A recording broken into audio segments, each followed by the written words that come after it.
Vous savez que c'est la pénurie des composants et les joueurs galèrent beaucoup pour avoir les dernières cartes graphiques ou même des cartes graphiques un peu plus anciennes à des prix normaux. Beaucoup ont compris le problème depuis longtemps et mettent même des anciennes cartes à prix exorbitant. Par exemple ici, ce vendeur met une GTX 980, une vieille carte d'il y a 7 ans, à presque 1000 euros.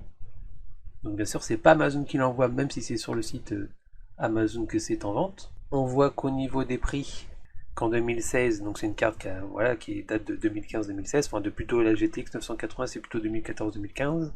C'était au départ, la carte a coûté vraiment 600 euros. Elle a baissé de prix pour arriver effectivement vers, quand elle était neuve, elle était plus vraiment neuve, vers 300 euros.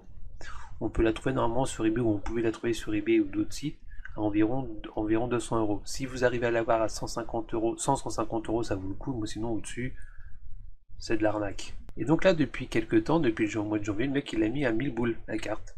Alors sans doute en plus elle est pas neuve, ça ferait bien chier que ça soit une carte neuve. C'est cette carte là que j'ai. Elle fait très bien tourner les jeux, bien sûr que en Full HD, pas en 4K. Je peux même passer le 4K ou 1440p parce que mon écran n'est que 1080p.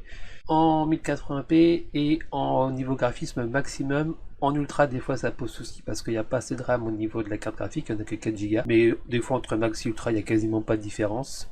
Donc il faut arrêter de augmenter à fond les décors pour soi-disant avoir la meilleure expérience, des fois c'est pas le cas. Il y a très peu de différence par rapport à la puissance que ça demande. Là on voit RTX 3060, 549 euros. Alors attention, c'est pas parce que c'est une 360 qu'elle est super puissante, c'est-à-dire par là qu'il y a des tests sur internet, vous pouvez regarder.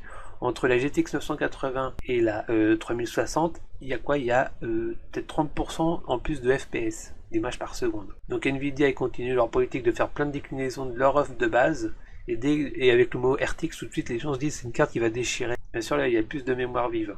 Il y en a 12 Go au lieu de 4 Go pour la GTX 980. Et ça n'empêche qu'au niveau performance dans les jeux, elle n'est pas beaucoup plus performante que la GTX 980, comme on a pu le voir sur certains tests. De toute façon, il faut encore attendre parce que les prix, a priori, sont en train de baisser. En même temps, ils sont en train de baisser, donc les gens vont se dire on va commencer à acheter, et comme les gens vont commencer à acheter, la demande va augmenter, et du coup les prix vont augmenter. Donc je pense que ça va remonter, ça va redescendre, ça va remonter, et il faut attendre encore un petit peu, et en fonction de la pénurie de composants, et ben acheter ou pas acheter. Le mieux c'est de ne pas être trop gourmand au niveau graphisme. J'espère que cette info vous sera utile, à vous les gamers, et puis à ceux qui veulent se mettre au game. Petit commentaire pour dire ce que vous en pensez de tout ça, et de ce type d'escroc qui met un prix faramineux. Allez, ciao! N'hésitez pas si vous avez des questions à les poser en commentaire, à liker la vidéo pour que ça me motive à continuer, et puis à vous abonner et à partager les vidéos. Merci, à bientôt, ciao ciao!